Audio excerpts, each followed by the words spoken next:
तुमच्या मते या टीनेजर्सना समजून घेताना पहिली पायरी कोणती आणि ते कसं करतात?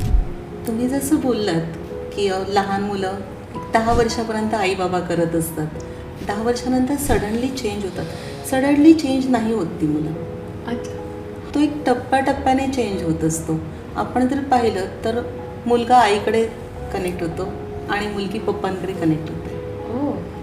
कारण त्यांच्यामध्ये जे आहेत ना हॉर्मोनल चेंजेस होत असतात, त्याच्यामुळे ते चेंज होतच असतात. फक्त आपल्याला ते सडनली वाटतं, पण हे चेंजेस त्यांचे वयाच्या 5व्या वर्षापासून स्टार्ट होतात. जेव्हा ते चालायला लागतात, त्यांचं ते सेल्फ डिपेंड होऊ लागतात. आणि आपल्याला आईवडिलांना असं वाटतं की माझं मुलं तर माझ्यापासून दुरावत आहे, पण ते दुरावत नाही.